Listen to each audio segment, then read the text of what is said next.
He was officially accused. Fact. He got drunk. He wouldn't open the door to the woodshed. Fact. Realizing this morning that he'd gone to the end of his rope, he disappears. Fact. There's another fact you haven't mentioned about Rogers. He's dead. Can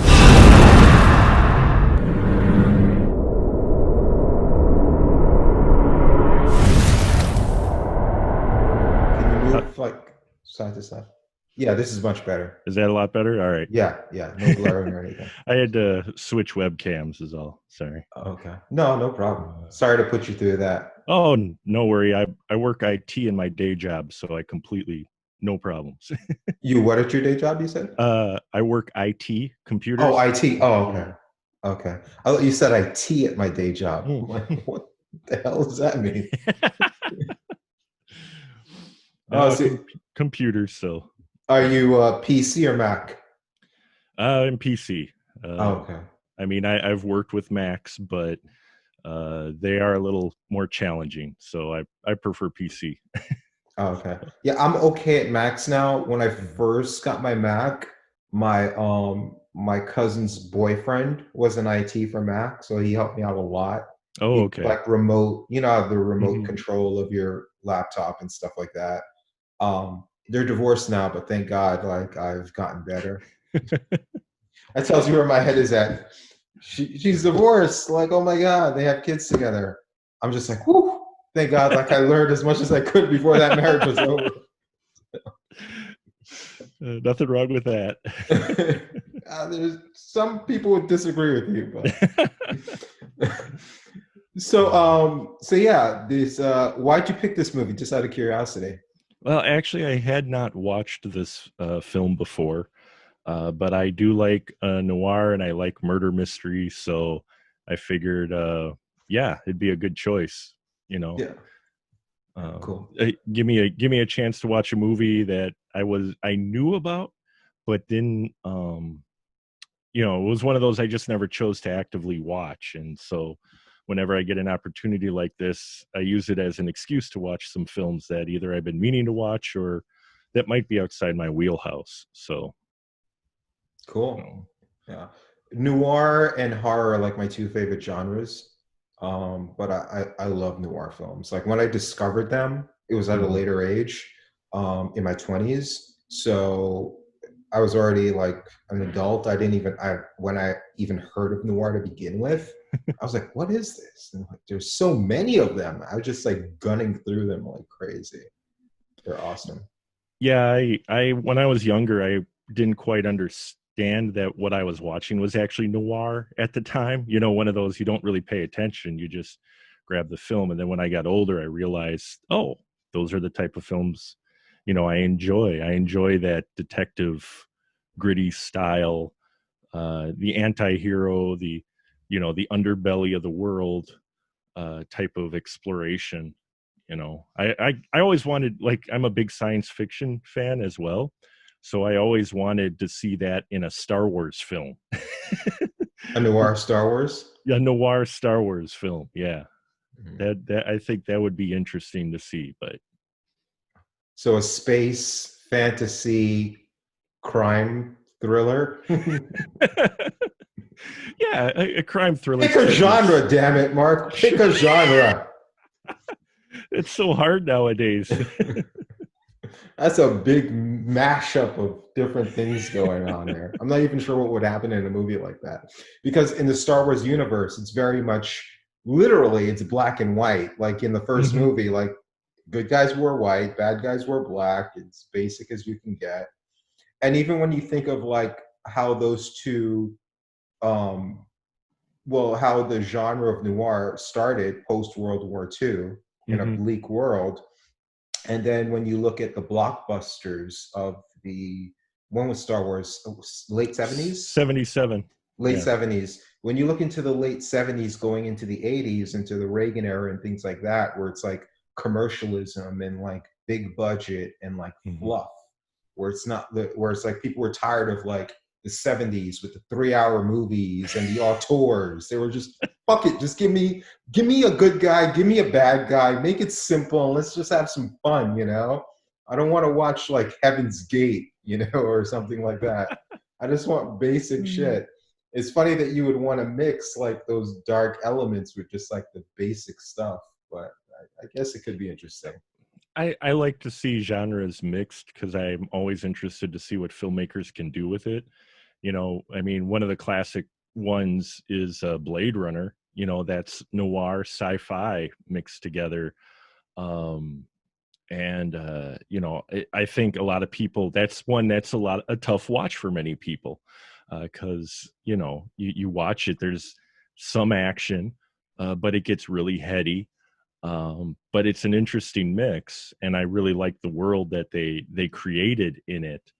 You know, I just like seeing mashups because I think it helps maybe bring a different perspective, a refreshing perspective. Sometimes it works, a lot of times it doesn't, but you know, rather than staying with the same formula, I'd rather see someone do something different, even if I didn't quite like it, just for taking that chance versus sticking with the same old formula, which, you know, I mean, yeah, it gets butts in the seats, but after a while, especially if you watch a lot of them, you're just like, oh, I know where this is going, you know, and Yeah. kind of takes away a little bit of fun from it, depending on the director and the story, obviously, a lot of other elements. But just in general, I like seeing risks being taken, because it's an art form.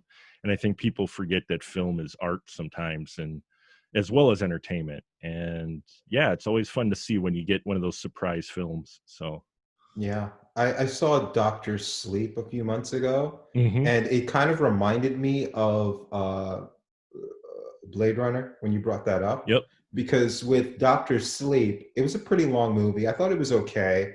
It turned out to be more like an X-Men Origins Doctor Sleep, more so than like a horror movie or like a Shining sequel. It was more like this superhero origin story for that young black girl character than some horror thing that I was anticipating. I thought it was okay. But then when I heard out there was like a longer director's cut, Mhm. it kind of pissed me off the way Blade Runner pissed me off, because I'm like, this movie is just good enough that I enjoyed watching it, but I have no interest in watching it again. But I wish I knew there was a director's cut, because I would have preferred to watch the director's cut. Right. But I don't like it enough to watch it again for the director's cut. Sure. I just wish I would have watched the definitive cut, you know. But it's like director's cut is like 3 hours. It's like, damn it! Like I would have definitely watched it if I would have known, you know. But I'm not Right. going to watch both, which is the reason I said like the parallel with that in Blade Runner is like, I've seen Blade Runner a few times, but honestly, I can't tell you how many times I saw what version. I just wish there was Yeah. a goddamn definitive version of Blade Runner, and I would watch that and try to enjoy it. But there's like 15 versions, and I'm not even sure which one is supposed to be the best. Because like I watched one, I'm like, is this one supposed to be the one that everyone likes or the one that everyone hates? You know, because like to me, like I said, I don't know how I've seen, like, let's say 7 times, just to pick a random. I don't know how many times I've actually seen it. Mhm. Let's say I saw it 7 times in my lifetime. I'm sure I've seen at least each version once, but I don't know. I couldn't tell you which version was the best one or which one is supposed to be the one I'm supposed to like. And Yeah. I hate that. I just want one version of a film. Once it's made, burn everything, burn all the prints, burn all the extra footage. That's the version, and that's it. No goddamn Snyder cuts and this cuts and that cuts and fuck, man. Just one movie. That's all I want, you know? Who was Yeah. it? Al Adamson was famous for that. Mhm. Al Adamson wouldn't make movies. He would remake movies. He would just take old movies and cut them together and remix them. And, oh, God. Charles Band is doing that now, from Full Moon with when he did Corona Zombies, which I just watched recently. Is basically 90% of the film is actually a cut of an Italian horror film from 1980 that he redubbed, and then he put in like 5 minutes of original footage and just recut the other film and put it together as a new film with new dubbing. And it's Italian horror. It actually kind of works. It was really entertaining, but at the same time, you're like, really, dude? Really? So did the new footage mix in or just bookend the movie?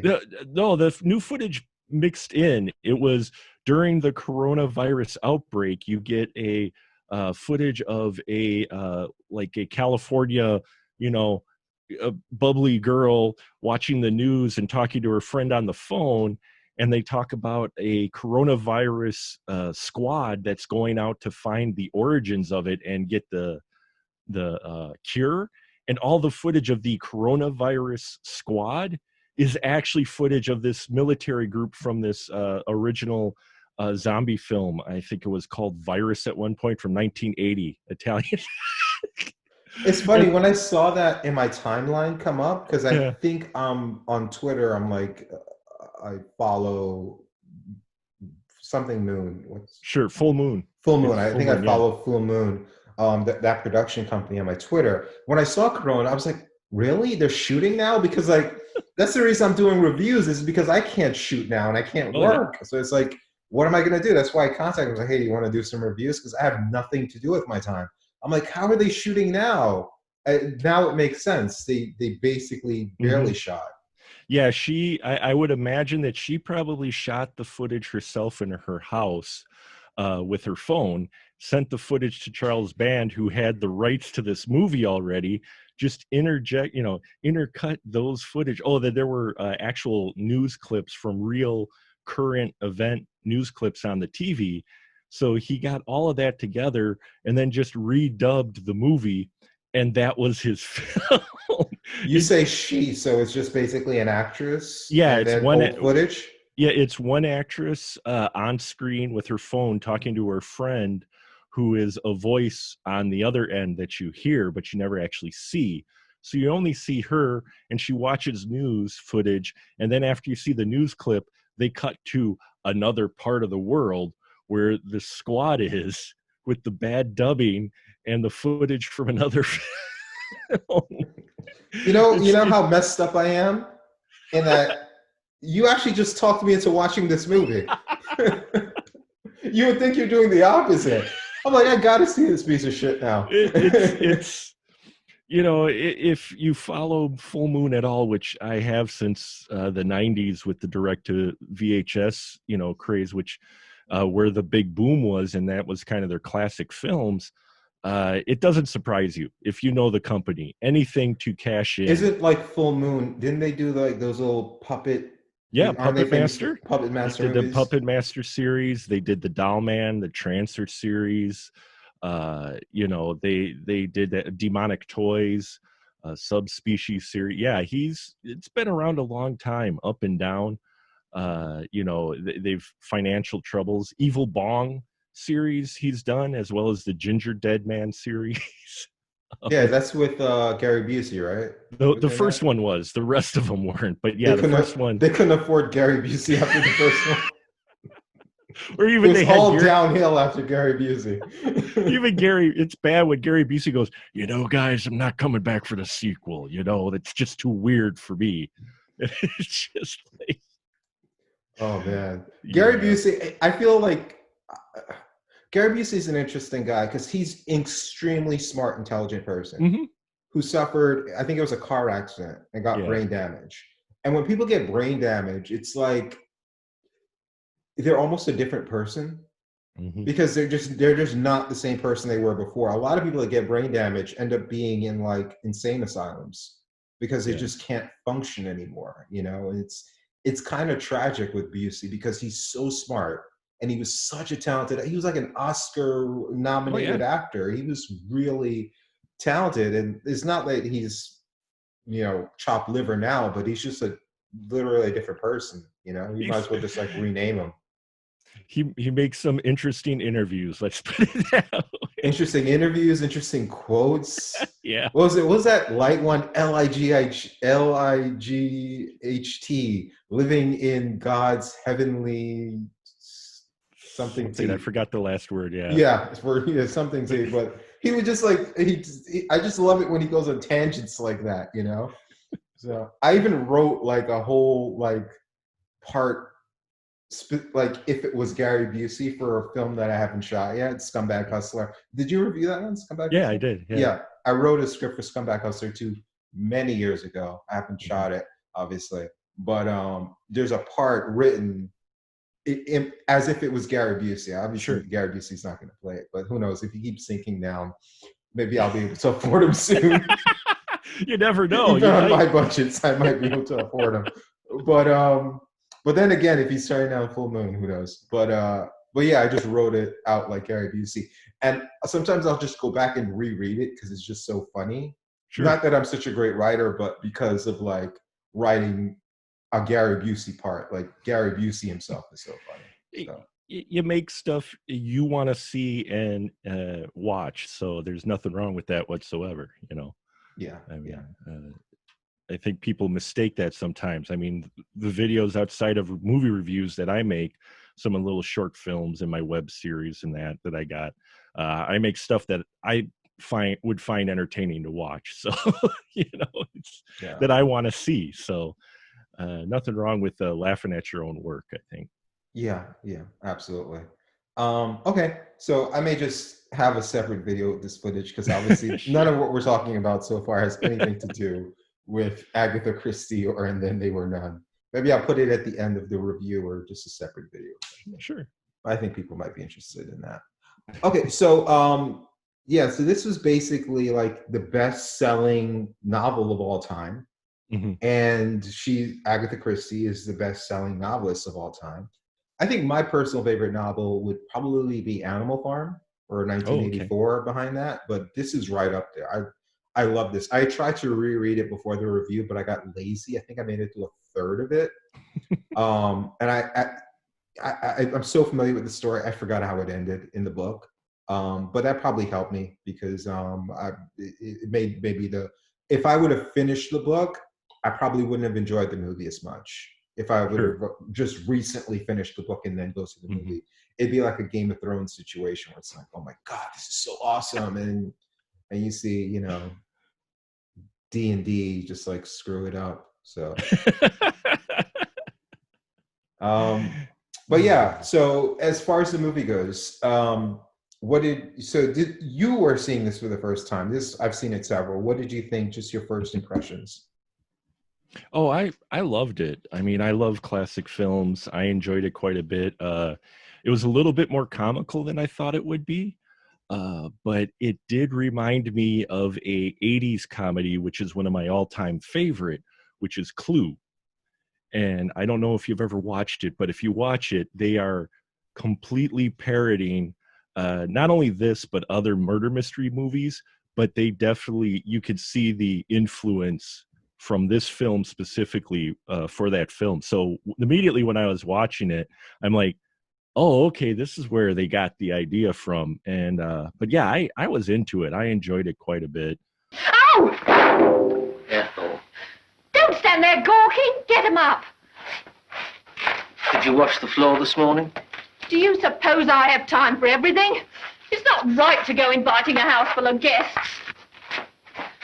I'll talk to Mr. Owen when he comes. You tell him we're quitting. The agency didn't tell us the house was so big and so lonely. You knew it was an island. Huh, with only one house. Makes me nervous. Here. What they don't know won't hurt them. Everyone has to eat a pick of dirt before he dies. Have you read the book or no? No, unfortunately, I used to read a lot when I was younger. As I gotten older, I don't read as much as I probably should. So my wife was very familiar with the book, though, and she said that, yeah, the tone was different. She was still enjoying it, but when she watched it with me, she said, yeah, the tone felt very different, much more lighter than what she expected to. Yeah. I thought that, the humor was the biggest difference by far from the book to the movie. And it completely changes the tone drastically. Neither one really developed or fleshed out the characters. The mystery is the main common thread between the two. But it was more so like these were like mean-spirited type people in the book. It's like, yeah, these people are like really messed up.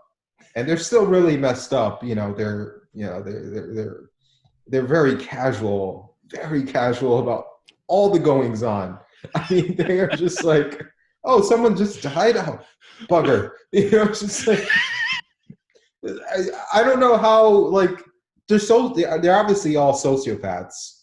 Well, and yeah. they're all buffoons. Mhm. But just like their casual manner, it's like someone dies and you have this character knitting. One thing is certain, he isn't inside, therefore he must be outside. Brilliant thinking, Bloor. Huh?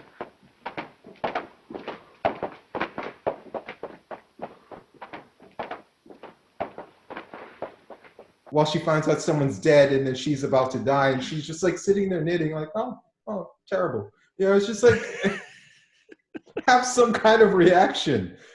They have a vote to find out who does it. When someone's killing you and they're killing people and everyone's dying, you're trapped on an island. Let's vote to see who the killer is. That's not a movie taking itself too seriously, But they have this vote and they decide the butler did it, which is something that, like you said, with Clue and like a bunch of other movies after this, they'll do. Their first guess was the butler did it.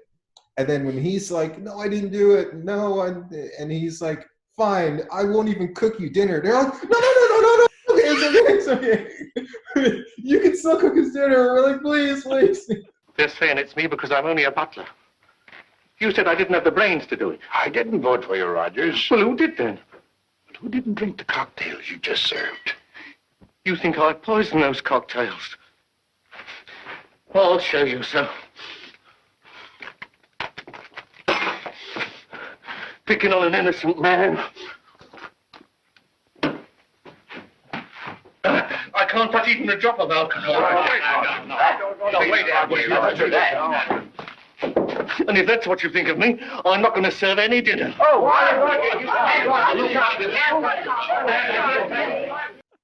It's like, you think he's a murderer. You don't even let him sleep in the house that night.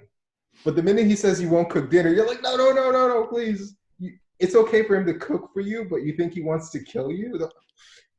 I don't know. I guess you can't put too much thought into it, but just like all this stuff is going through my head as I'm watching it, Well, I think that actually was her statement with the people, thinking everybody in that room had committed a crime and they got away with it.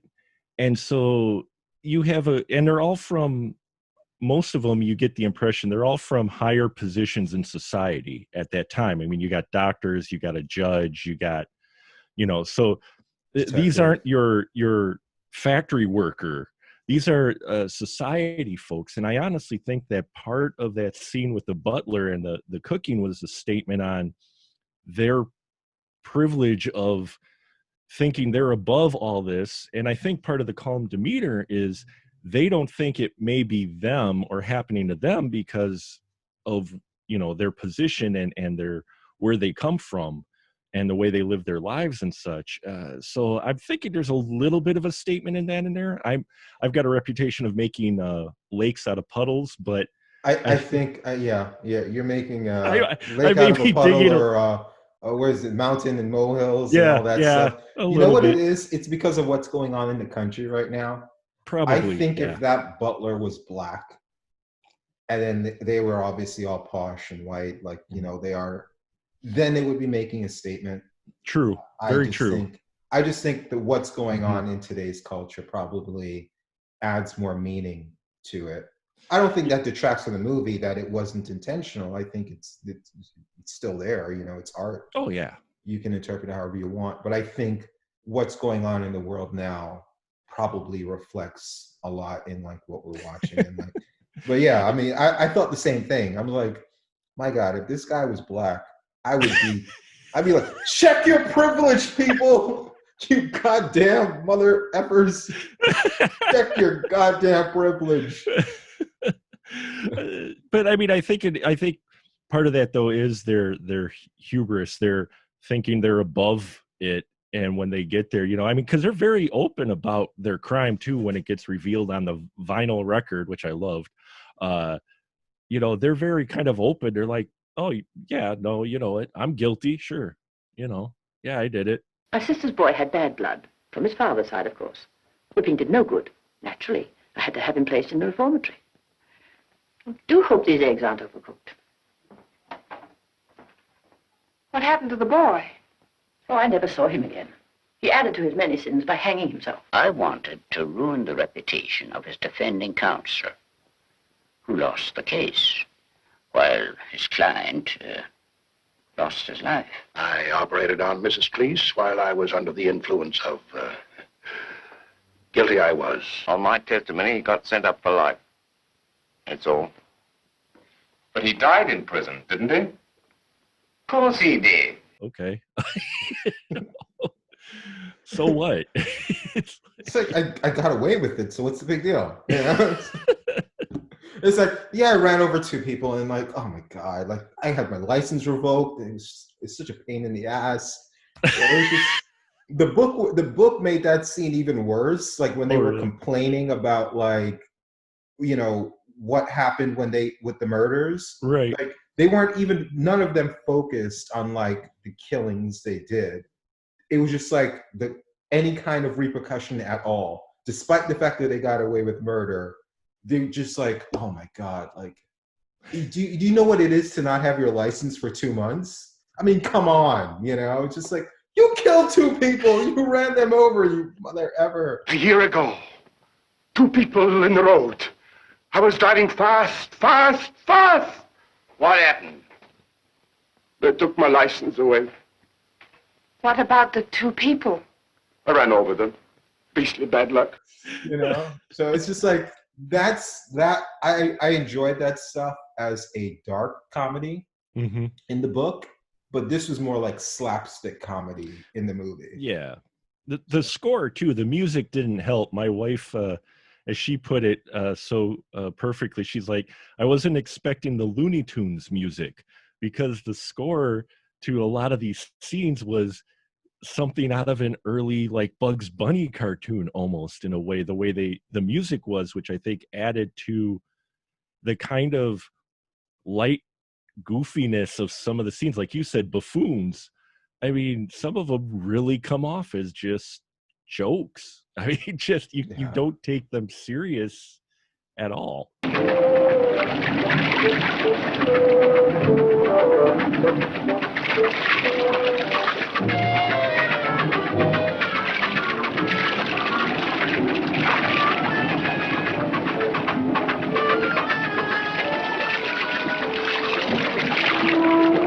The funny thing is, I was reading online a couple of reviews before we did this, and people were complimenting the music. I didn't think the music was terrible, but I just thought it was just too over the top. Yeah. And it was very repetitive too. I didn't hate the music, but I wouldn't say like that's a highlight of the movie. No, it isn't at all. They only, the musical cues they do use as well aren't long in it as all. I'm a big soundtrack junkie as well, so I was listening to it, and yeah, it's not an impressive soundtrack, and it keeps things light. This film could have got a lot darker than it did, but just when you think it's going to go to kind of a dark, more serious place, it lightens up. You get kind of the goofy doctor who's drunk and they're playing pool, or he's the doctor himself.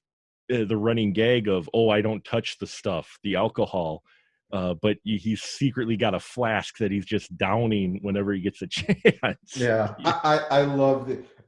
Walter Houston, it plays the doctor. I'm a huge Walter Houston fan. The only person I like more than Walter Houston is John Huston. But that's okay. He sired him. It's a son. Sure. So, but he is the best. I love him. And that scene where you're talking about, there was another scene where the butler comes out with the drink. He's like, no, I don't drink. And then the butler starts leaving. Well, on this occasion, this occasion calls for it. And he took it back.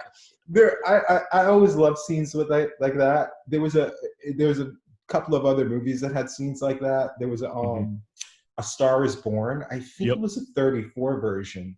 In all the versions, the mentor character, I guess you would call him, to the young girl, he's always an alcoholic, I believe. I haven't seen the third version or the most recent version, which may be like the 10th version of the movie. But he's always an alcoholic. But there was one scene in the 34 version where he's drinking and the guy gives him a drink, and then he's like, "Hey, where are you going?" And he takes it, and then the guy, the waiter who's handing out the drinks, sees like 2 drinks in his hand, and his eyes just like bug out of his head. I'm not doing the scene justice, but I just love scenes where just like people are like refuse alcohol but still drink it anyway. And the person who did it the best, though, with more of a serious tone, but we talked about noir before, would be A Touch of Evil. Oh, with, Orson Welles, where he says he doesn't drink, and then because the guy offers him a drink, and they start talking, and in the conversation he drinks it real casual. I didn't even notice it. And then the guy asks him, "Do you want another drink?" He was like, "Another drink?" He didn't say this, but the expression is like, "Another drink? What do you mean I don't drink?" And then he looks down at the glass and it's empty. It's like, oh my God, it's great. What I'm saying is I'm an alcoholic. I have a problem, basically. But yeah, I'm digressing too much. Let's get back on topic. So what did you think about the fact that it was really an older cast? It was like middle-aged and older, which is unusual for like these type of films. What do you think about that? It was a bit surprising. I mean, you do have I mean, most of the characters, as you mentioned earlier, are one note. These aren't exactly deep characters. They're all representations of different people in different positions. So you do have the one young suave guy, you know, who isn't who he says he is, and then the younger lady who you figure eventually these two are going to gravitate towards each other. But yeah, the older cast surprised me quite a bit. But being in 1945 and the type of story, I'm not familiar with the book, so I'm not sure the age of the characters there, but it did surprise me that this didn't have a who's who of a younger cast. It still had a fairly older veteran cast to it, which might have been the demographic they're going for because it is Agatha Christie. Maybe they didn't think the young kids would be hip or whatever to to the film, or they wouldn't pull that in at all. So it did surprise me. I liked it. I mean, if the role calls for it, I don't mind the roles at all. It did surprise me though, for as big of this film probably was when it came out, that they didn't have the younger who's who in it. Yeah, I don't. Well, age just doesn't matter in books. I mean, yeah, it's mainly like a movie thing. But when I saw that, the main thing that came to mind is because I've seen a lot of films, period. But I've seen a lot of films from this golden age of Hollywood era, from the 30s to the 50s. What I tend to find is, because obviously none of us were around then, but I tend to find when I just, not from research, but from just watching these movies, is that movies that have the golden age of Hollywood is personified by a few things. One of the things is the A-line and B-line stories, where you have the love story and then the plot. Right. And those are usually two things going on in the movie. And usually when the love story involves like two bland characters, the blandest characters by far in this movie are the love interest characters. Yeah. I tend to find when you have them, when they're usually bland, it's usually because it's a B movie. And then you have the stars being either older people or people who aren't as attractive. And those tend to be like the B movies. Because back then you had A and B movies, because movies were put back to back and things like that. And it generally would happen in horror, where you'd have a Bela Lugosi or Boris Karloff or whoever would be the main star, but obviously they wouldn't have the love interest, but they would be the reason you would go see the movie. And then you would have, and I think like part of it was like because the studios, which was another staple, studios had actors under long-term contracts, and they would make stars. And then once they establish a star, then they would have that star under contract for many years, and dozens and dozens of movies, because there was no TV back then. I think they were using these type of movies to try and make stars. So you would see them experiment with like a lot of actors that weren't too good. Because like I tend to find like in most horror movies in this era, the leads are so bland. They're so boring. They are. Like, it's the worst. And these two are so, oh God. They were like sleeping pills every time they had scenes together. It was so uninteresting. They were by far the least interesting characters because you're right, they were bland. They were so just stereotypical, nothing interesting to him. Even with his reveal of him not being who he says he is, didn't care. I was like, don't care. Keep it going. He said that, and I'm like, well, one, we knew that right away, and two, I don't care.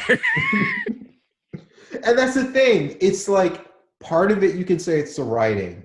But that's a scene where a good actor could make something of it. I'll go around the other way. Take the gun. No, you keep it in case I can't get back. But he might kill you. If he does, he's going to make a serious mistake. The other thing he doesn't know is I am not Mr. Lombard. The fact that you don't care, it's not the script. It's a performance. A good actor could do something with that scene. You know, it's like, what? You're not who you say you are. You know, it's like, come on. It's like, God. I mean, he literally kind of delivers it as he's walking out the door. It's like he's not even really like, you know, a big reveal. He's just kind of like, oh yeah, and you know what, this isn't me, this is me. Okay, let's go. And it's when I see that as a filmmaker, I'm thinking, I wonder is that take number 200, and the director's like, I give up. Let's just move on. You know, it's like, I'm thinking like, how much did they actually try to get something out of these characters? Because you're right. It's like, he's just like walking out the door in his big scene. You should be hamming it up, you know? You should be like belting it out there. That's your Oscar moment, man. If you're not going to be a good actor, at least Tommy Wiseau it or something, you know? Why, Lisa, please talk to me, please. You're part of my life. You are everything. I could not go on without you, Lisa. You're scaring me. You are lying. I never hit you. You are tearing me apart, Lisa. Just go for broke. Do something, man. Here's your big scene, and you're like halfway out the door before you get your lines out your mouth. This may be the only time you're in a big scene like this, man. Just sell it. Sell it. I know. I was more interested and more concerned about the butler when he went into the woodshed than I ever was about that character whatsoever. You know, I liked the butler character. At a time like this, I wouldn't open the door even if it was Santa Claus.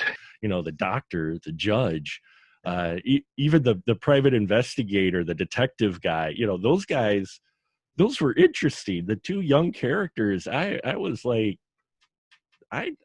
why can't they die first? If only.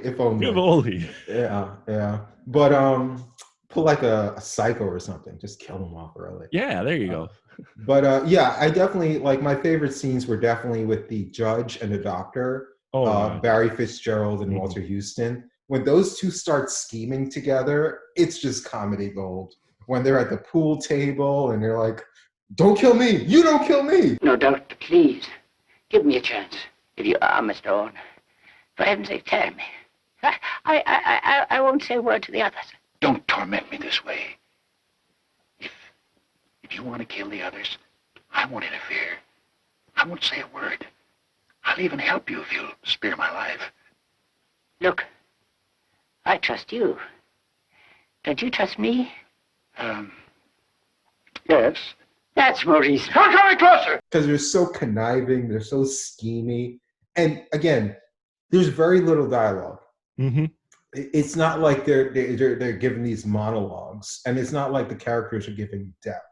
It's just like they're going for broke, you know? They're taking like this little material they're given, and they're just like running with it, you know?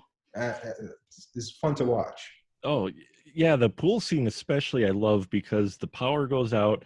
They're left alone by just each other, and they don't say anything, but they both take the pool sticks and suddenly turn them around into defensive weapons without saying anything to each other. I mean, they just make this one move and they look at each other. You're like, what's going on? And you're like, oh, and then they start around the room. It was, I love that scene too, because again, yeah, like you said, not a lot of dialogue, but you could tell these are veteran actors who have also done a lot of stage, because you get a lot of face acting from them. You get a lot of emotion physically from them. Again, in comparison to our younger actors who we don't get much of any of that from. You know, I mean, even the lady knitting, you know, I mean, the cat was more interesting than the two young people in this film. But yeah, that was very entertaining every time they were on there, or when they had the private investigator and the doctor. Pretty much anything with Houston in it was so entertaining. Yeah, that was the investigator and the doctor at the table. Yeah. Yeah, so what do you think about the pace? Part of me, like initially, especially since I had just read the first third of the book very recently, just knowing how long it took them to get to a point where they knew why they were there. Right. This movie, you blinked and they already knew why they were there. And it's like 2 people were dead. I'm like, hold up, who just died? What's that lady? I thought there were only 2 ladies on screen. There was a third? Wait a minute. What? I rewinded. I was like, oh, yeah, the one that fainted. She's the one that, because a lot of people die off screen. And the first 2 characters that die have very little screen time. Mm-hmm. Literally, like 5 minutes into the movie, it seems like half the cast is gone. So part of me was like, this is too fast. But then about halfway into the movie, I'm like, yeah, I could see why they're going fast, because it's very repetitive. Mm-hmm. Once you get to the premise of the movie, the heart of the movie, why we're watching it because there's a lot of mysteries. The mystery of why they're there, the mystery of what their backgrounds are, what they did, if they really did it. The book focuses in on all of that. The movie focuses just on the mystery of like, which one of them is the killer. Right. And that's the whole heart of the movie. And it's just basically, all right, which one of us is the killer? Yes, we know who did it. Let's go get him. They're dead. Shit. Okay. Who else could the killer be? Yes, that's them. Let's go get him. Oh shit, they're dead. That got really repetitive. So the fact I once it got halfway, I was like, okay, I see why they're going fast, because this can get really tedious otherwise. Mm-hmm. What did you think about the pacing?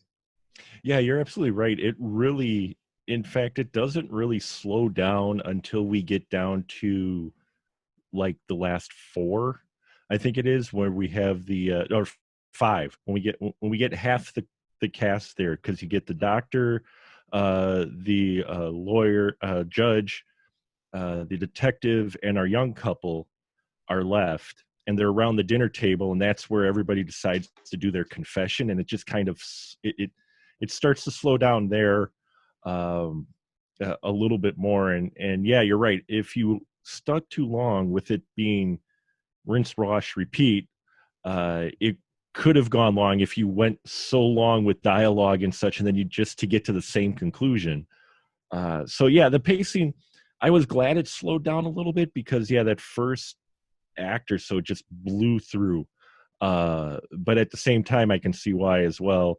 And then when it gets to the ending, like in a lot of classic films, it just kind of ends. I mean, you know, I was waiting for that, because you get that a lot. You mentioned B movies. I watch a lot of old science fiction films too, and it, you know, you get resolution, credits. I mean, that's it. It's like, here's the moral of the story. We're gone.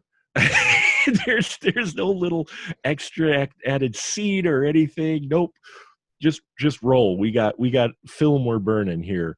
And we get that in this as well. So, which is another reason why I thought it was a B movie. B movies tend to end very quickly. It's like, all right, this is the second movie people are seeing. They just want to know what happens at the end, and they just want to leave the theater at this point. I was like, okay, they did it. Okay, good. All right, let's go, honey, come on. You know, there's going to be a million cars outside. Let's go. You know. Meanwhile, I'm sitting here wondering what the boat captain's going to think when he finds all the dead bodies in the house. You know, like, Yeah, they end the movie on a joke. Ready to leave now? Are we? Are the others ready too? You call them.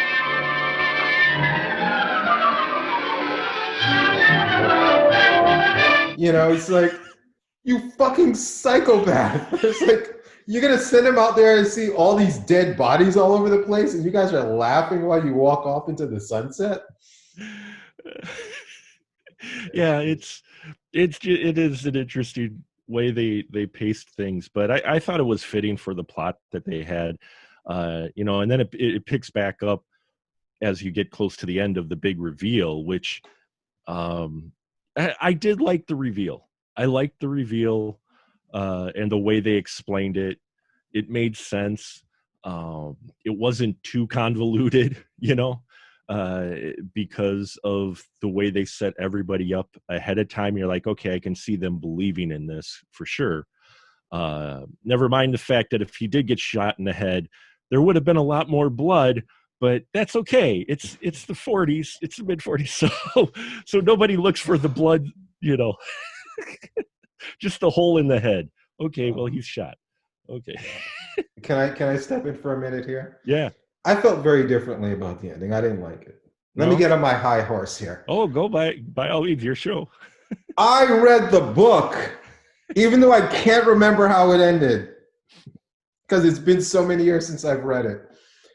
And I didn't finish it this last reading. But I'm sure whatever ending it was way better than this crap. Okay? When you have to explain your ending with like visuals, you didn't tell your story right, you know? There's something fundamentally wrong where it's just like, oh, hey audience, let me explain everything that happened to you. And that whole death scene with the no blood, okay, the no blood was just like the tip of the iceberg. I mean, the fact that like in that flashback, they're like winking at each other, it's like fucking Christ, you know? It's like, how stupid are these people? You know, this guy's like, and the other guy's winking back at him, and like they're all standing around not seeing any of this. It's just, it's fucking ridiculous, man. It's fucking ridiculous. And he takes a suicide drink, and he lives just long enough to see them hugging in front of him. And I don't know. I didn't like the end as much as you did. But I thought the movie this is where the movie had me. Mm-hmm. It had me from the beginning up until the part where the bland male character tells bland female character, shoot me and make it look good. Yeah. And then they walk in, and then she walks into the pool to the pool room, the billiards room or whatever, and then it pans and pans and pans, and right before you see the face, I should have just shut off the movie right there. It's just shit up. It was shite after that. I didn't like anything after that. But I thought the suspense, there was no suspense in the movie. It was just all comedy. The suspense happened to me between, the only elements of suspense happened to me between when the detective put on the binoculars? Binoculars. I'm sorry. Yeah. Well, no, millennials are like, what are binoculars anyway, right? So, I'm gonna pretend I'm 25. Whatever. What did you call those things? Binoculars. Whatever those things are. When he had them and he's like, yes, that's it. And then you saw the person pushing the thing that's about to kill him, and you realize he figured something out. Like that until like, you know, the reveal. That had some suspense. That part of it had some suspense. It's like, oh, like they know what's going on. Damn it, he died just then. There was some suspense there. Otherwise, not a lot of suspense in this mystery movie. No, there isn't. There was a lot less than I thought there would be in it. Again, the tone in general surprised me. But yeah, the suspense, I liked that suspense part. I was hoping upon hope that they wouldn't reveal. They had the guy standing there with that wonderful shot with the shade covering his head, but you see her reaction of who it is. And then you're right, either go to black or cut away or whatever, just end it there, rather than showing the actual resolution, because that is suspenseful, and that would leave you kind of like, well, who was it? And then he steps out from it, and I'm like, wait, the judge? Yeah. It was like if I had that crowd with me, it'd be all like, you? It'd be more like grown. Oh. But it's like from that point on, he just might as well just brought out his script and just started reading from it, because that's all that happened. He just basically bland. He was an interesting character up until that point. Like he was fun, but then from there, he just like monotonely goes over like, okay, so at this point, this is when I did this and he did that and we made these plans, and he might as well just been holding the script up to his face and just reading from it, because there was no emotion anymore. It's like he went from all that suspense to like no emotion.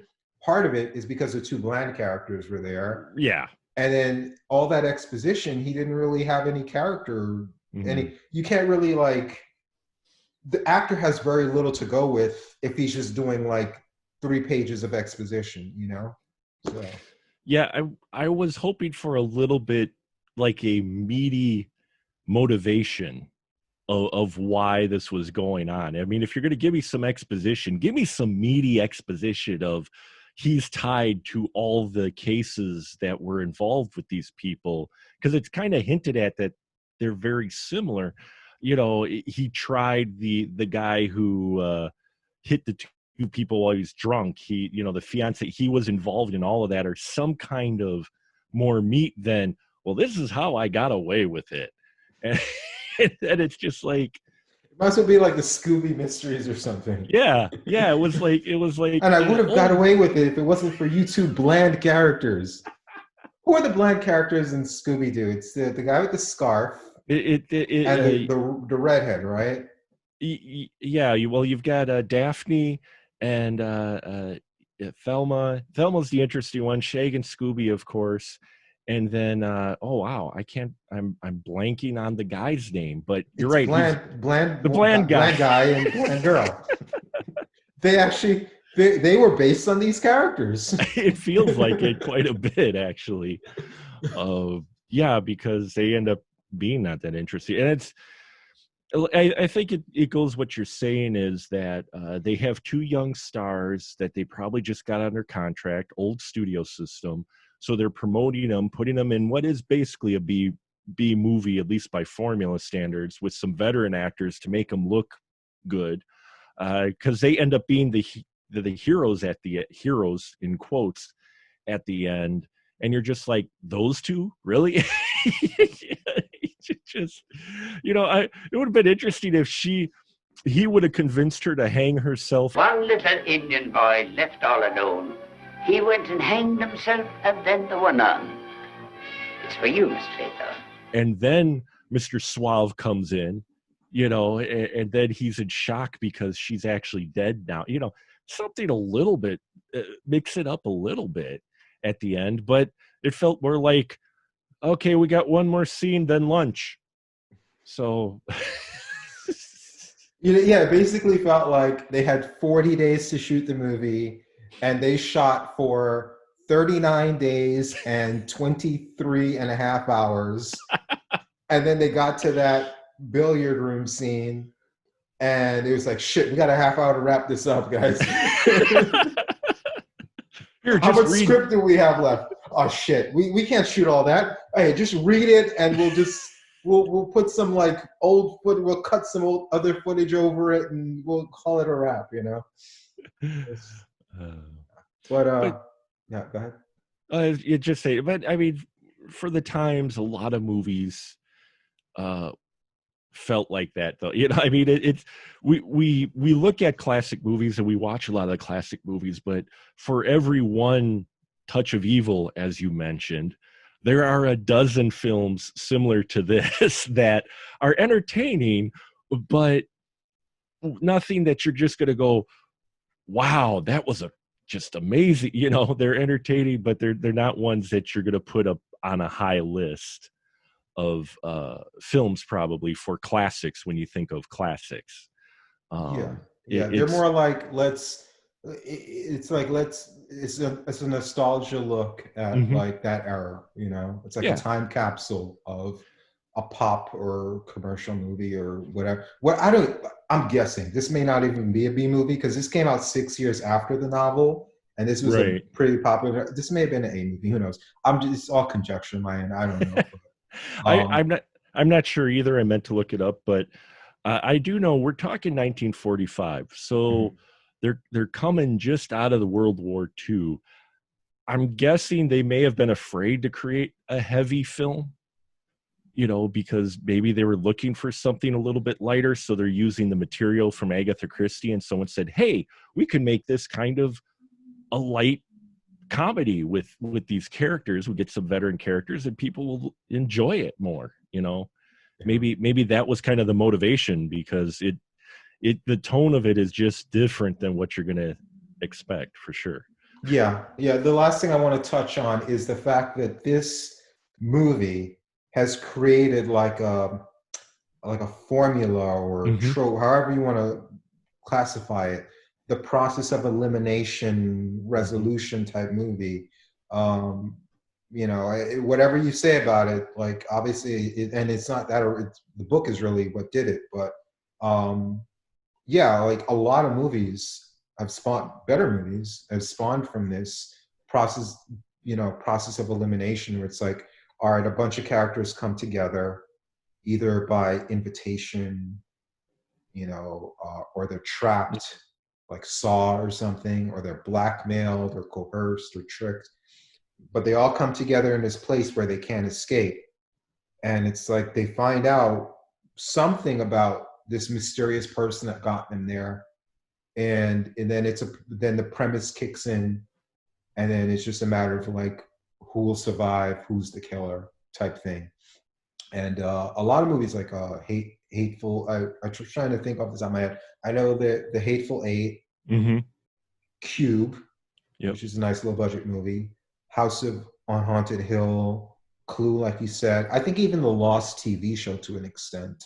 Yeah. Have you seen? There's a lot of that in there.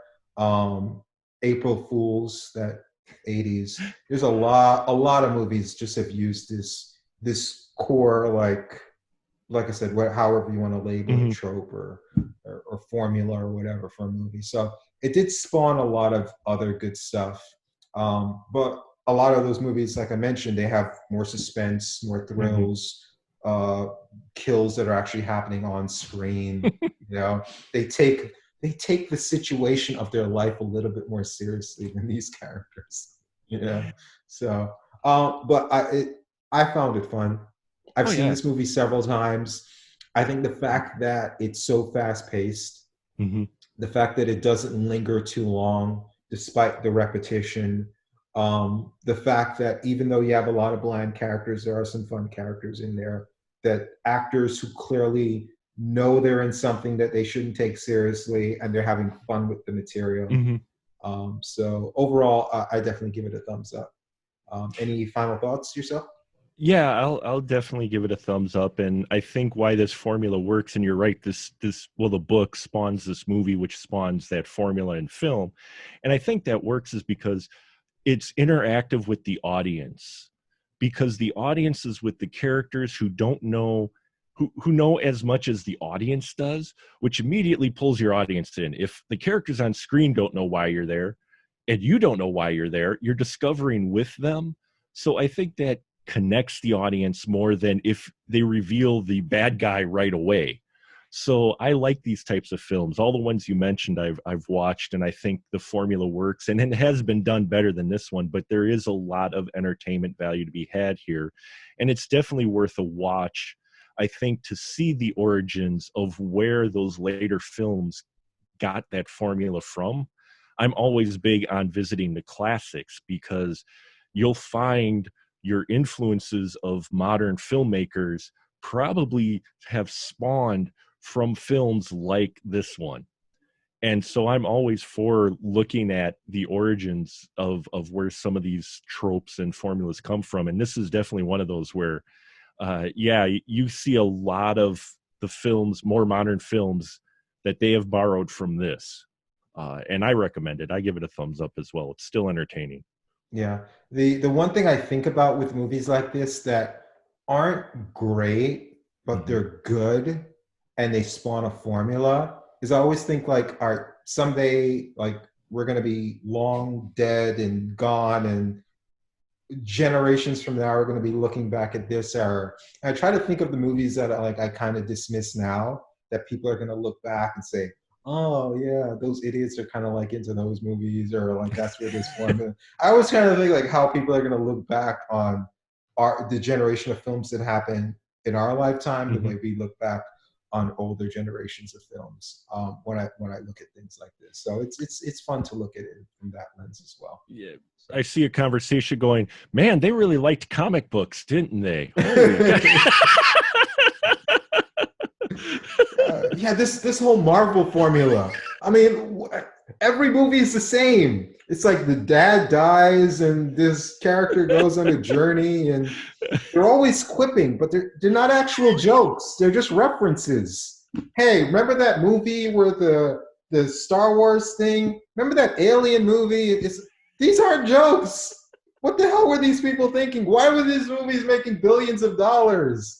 You know, or like the Fast movies. It's like, oh, I see. Those are my guilty pleasure, but I fully will have people looking back at this in 50 years going, they found this made how much money at the box office? You're kidding. Yeah. They basically remade the same movie 18. There were 18 Fast movies? My God. They're halfway there. Cars so back then. They're halfway there. So I would put it past them. Yeah. They'll be on their hoverboards or like their space ships. It's like, why did people love those primitive cars back then? So many goddamn car movies.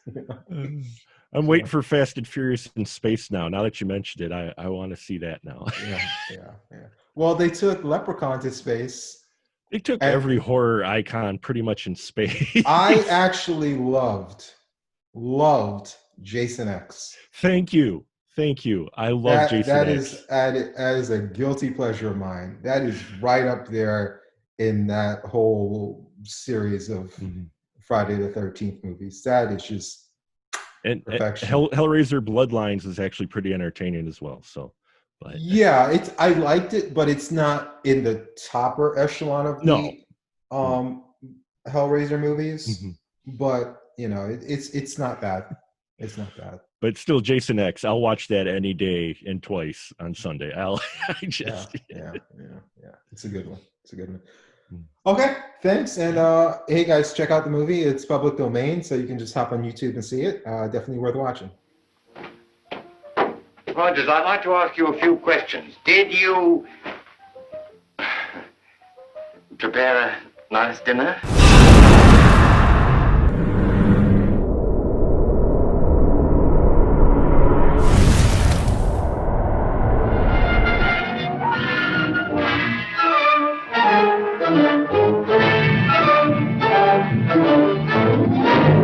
What do you see?